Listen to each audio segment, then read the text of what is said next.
내용 대충 보셨습니까?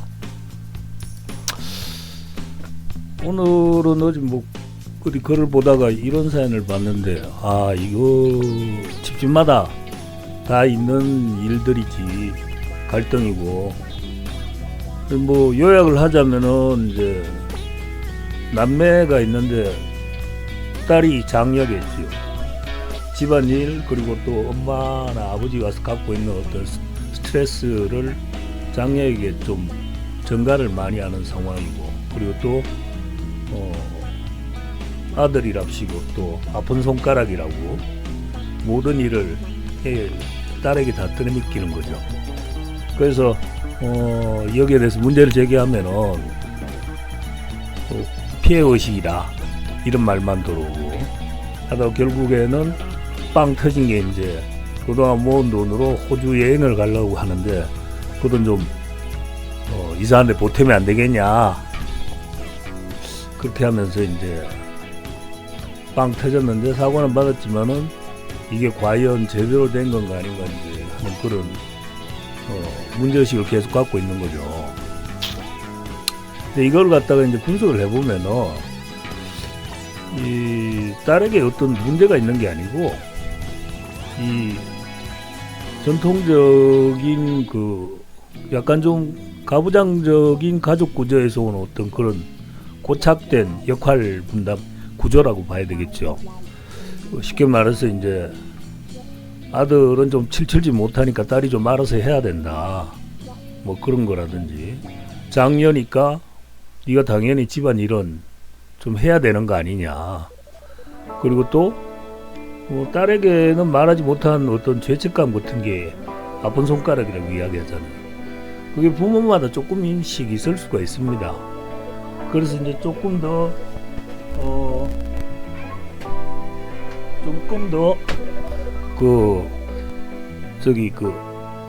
좀 떨어지는 애에게 이제 좀 마음이 더 쓰이고 그렇게 되는 거죠. 그러면서 이제 은근히 이제 이게 차별로 번지는 경우가 많아요. 근데 가장 큰 문제는 뭐냐면은 부모라고 해서 다 좋은 부모가 있는 게 아니에요. 이거 다 모든 좋은 부모라고 해도 자식들에게 다 공평하게 대할 수가 없어요. 미운 짓을 하는 놈은 밉고 이쁜 짓 하는 놈은 이쁘고, 근데 그러다가도 또 미운 짓 하는 놈, 저 띨띨하고 칠칠 맞은 놈이 내가 없으면 어떡하나 싶은 생각에 좀 잘나고 똑똑한 자식이 얘를 대신해서 좀 가이드해주고 그래서 돌봐줬으면 좋겠다는 그런 마음이 들 때가 많죠.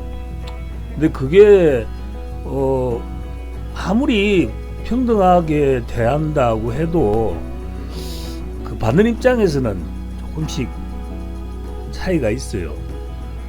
저도 뭐 자식이 있지만은 키우면서 공평하게 키웠다, 둘이 똑같이 했다라고 하지만은 어느 정도 장성하고 난 다음에 지금 이야기하는 걸 들어보면은 이런 부분에서 섭섭했다, 저런 부분에서 섭섭했다고 하는 것들이 나도 좀 놀랄 정도로 앙금으로 쌓여 있는 경우가 많아요.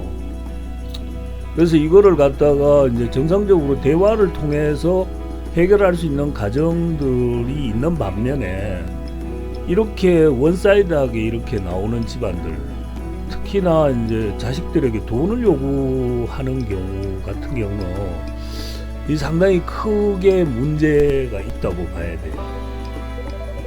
그러니까 쉽게 말해서 부모의 눈에는 딸이 호구로 보이는 거예요. 호구로. 쟤한테는 이래도 된다. 이런 생각이 애가 어렸을 적부터 들면서 약간의 이제 자기도 이제 그때 당시에는 편애라고 생각하면서 조금 미안한 감이 있지만 이게 반복이 되다 보면은 당연하게 여겨지는 경우가 많아요. 그래서 특히 이제 우리 부모들 세대, 그러니까 이제 386 세대 이전, 그러니까 저 동란 이후 6.25 전쟁 이후 태어난 부모님들, 이런 분들 가정에 보면은 큰딸 혹은 큰아들, 아니면은 자식 중에 특정한 뭐 셋째든 넷째든 그런 자식의 무한한 희생을 강요하고 요구하는 집들이 상당히 많았어요. 그게 왜 그런지는 그 집집마다 사정이 다 따로 있겠지만은, 그렇게 해서 결국에는 이제 대부분 이제 큰 딸들이 피해를 많이 봤어요. 장녀들이. 그러니까 이제 집안일 도맡아 하고 애들 키워주는 거 엄마 대신, 엄마는 또 엄마하고 아버지는 일을 나가야 되니까 그런 거 다 해가면서, 그리고 난 다음에 이제 대학 갈 나이가 됐을 때 밑에 남동생이 주로 되겠죠. 그게 드라마 소재가 많잖아요. 그러면서 결국은 이제 남동생을 위해서 이제 자신은 대학을 가지 않고 공장이나 뭐 어디 사무적으로 취직해서 동생의 뒷바라지까지 도맡아 하다가, 동생은 잘 되고 자기는 뭐 제대로 못 살고 하는데, 그때 가서야 결국에는 이제 동생은 누나의 은혜도 모르고, 이런 경우가 많습니다. 그렇다고 해가지고 그 부모들이 대단히 미안해 하더라도 그때 가서는 이미 늦었다는 거죠. 자, 이거 같은 경우에는 이제 현실적으로 생각을 좀 해야 됩니다. 이게 대화를 통해 가지고 이런 차별, 가족 내 차별이 해결이 되지 않는 경우가 제가 봤을 땐 대부분일 거예요. 암만 이야기해도 안 됩니다. 외려 갈등만 커지고 집안만 시끄러워지죠. 그래서 이 딸의 입장에서 이런 이야기를 자꾸 꺼낼 때는 결국에는 부모 속으로는 속 없는 년, 지만 아는 년, 이기적인 년, 찐조고 떼가리같이 사사건건 집안 내 분쟁만 일으키는 그런 식으로 해서 계속 갈등이 쌓이고, 누나는 동생 입장에서 봤을 때는 여태까지 누려왔던 당연한 모든 혜택들을 누나가 자꾸 딴지를 거니까 기분이 나쁘고, 그렇게 점점점 기분이 서로 기분이 안 좋아지고 갈등만 커지는 그런 구조로 가게 됩니다. 이런 때는 답이 없어요. 이거 뭐 솔루션이 따로 있는 게 아닙니다. 이게 계속 지속되고 반복되면 나중에는 진짜 극복할 수 없는 아주 골 때리는 순간까지 오는 거죠. 뭐 남동생의 사업에 너희 집 좀 팔아가지고 좀 보태주면 안 되겠냐는 이런 황당한 일도 생기고, 네가 좀 보증 좀 서라. 그리고 나 혹시라도 나중에 유산 문제까지도 참 이야기하면 거시기하지만은 그 유산도 동생에게 다 간다든지 하는 이런 경우가 생기죠. 자, 그러면은 지금 당장 독립할 여건이 안 된다면은 가족 내에서 경계선을 세워야 됩니다. 내가 해줄 수 있는 부분과 못 해주는 부분에 대해서 분명하게 이야기를 하고 단호하게 거절을 해야 됩니다. 그리고 말을 할 때도 누구누구는 해줬는데 나는 왜 아니고 어쩌고 이렇게 자꾸 비교를 하게 되면은 부모가 봤을 때는 자꾸 못난 애, 열등감이 젖었구나, 피해의식이 있구나, 이런 식으로 자꾸 생각할 수밖에 없어요. 그래서 어떤 거절을 할 때는 부드럽게 이야기하면서 단호하게 이야기하되, 부드럽고 단호하게 하되 상대편이 수긍할 수밖에 없는 이유를 항상 준비를 해둬야 됩니다. 그렇게 해서 거절을 하고, 마지막으로는 독립할 준비를 해야 됩니다.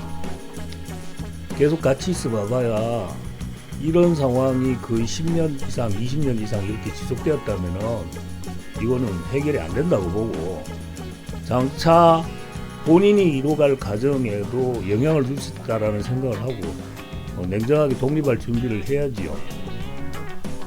독립할 준비를 한다는 것은 나 스스로 사회적으로 사회에 나가서 누구의 도움도 필요 없이 혼자 살아나갈 수 있는 준비를 말하는 겁니다. 그냥 무작정 가출하거나 뭐 이불 보따리 싸고 나가가지고 무슨 뭐 어디 저기 그 월세 보증금 조금 얹어가 살고 혼자 살다가 뭐 일 생기면 다시 엮이고 이런 게 아닙니다. 그 미국이나 이런 데처럼 뭐 좀 너무 냉정하기야 하겠지만은 집안의 경조사에는 참석을 하되 가급적이면은 독립을 하고 난 이후에는 집안일로 나를 엮지 않도록 끊어야 됩니다.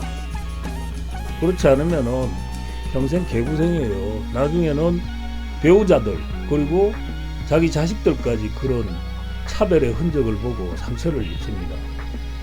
그러니까 이렇게 냉정하게 관계를 정리를 해나감으로써 부모도 이제 느끼고 뉘우치게 되는 겁니다.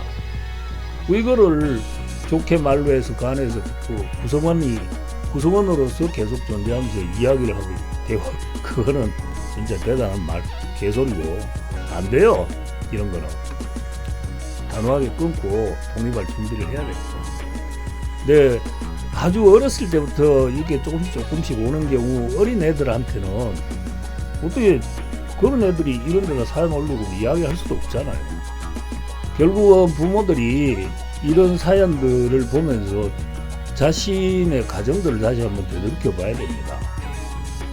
뭐 큰아들에게, 큰 장녀에게, 장남에게 너는 집안의 기둥이니까 네가 잘 돼야 된다든지 네가 동생을 또 보살펴야 된다든지 너는 동생을 위해서 희생을 좀 해야 된다든지 아니면 밑에 있는 동생들에게도 형이니까 네가 양보를 해야지 형 쓰던 거 네가 물려받는데 그게 뭐 어때서 특히나 이런 문제 상당히 민감하더라고요. 왜 형이 쓰던 건데 동생한테 준다. 부모 입장에서는 돈도 아끼고 큰딸이 쓰던 거 작은딸에게 준다. 돈도 아끼고 좋죠. 뭐 애들도 좋아할 거라고 생각하지만 그거 안 좋아하더라고. 왜 나한테 맨날 헌거 주느냐 이렇게 되는 거죠.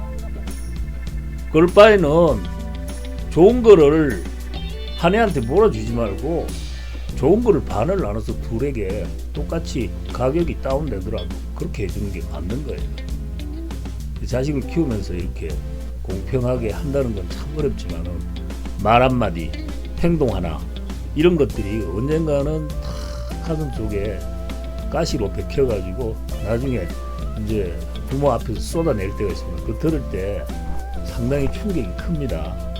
그러니까 이 사연을 듣고 보시는 시청자가 있는지 모르겠지만은 혹은 우리 아들과 딸도 이 내용을 한 번쯤은 나중에 들어보고 자식을 키우는데 한번 지침이 됐으면 하는 생각에서 한번 녹화해봤습니다. 뭐 부담 없이 들어주시고 혹시라도 뭐 이런 비슷한 사연이 있다든지 뭐 제가 그렇게 뭐 현명하거나 어떤 상담의 자질이 있는 건 아닙니다. 하지만은 어디 터놓고 이야기할 데가 없다든지 한다면은 사연을 뭐 메일이나 이런데 공개 게시판에 말고 살짝 보내주시면은 제가 또 그걸 또 토대로 해가지고 이런 걸 하나 찍어가지고 올려드릴 수 있습니다. 그 내용은 누구도 모르게끔 하는 거죠. 앞으로 뭐 컨셉을 이렇게 잡아간다기보다는 이게 재밌잖아요. 아이고 머리 아픈 뭐 정치 이야기 대도하는 잘 알지도 못하는 역사 이야기 어디 카피 떠와가지고 그냥 덕지 붙여가지고 길게 나가는 것보다는 우리 사는 이야기 하는 게 좋은 것 같습니다. 감사합니다.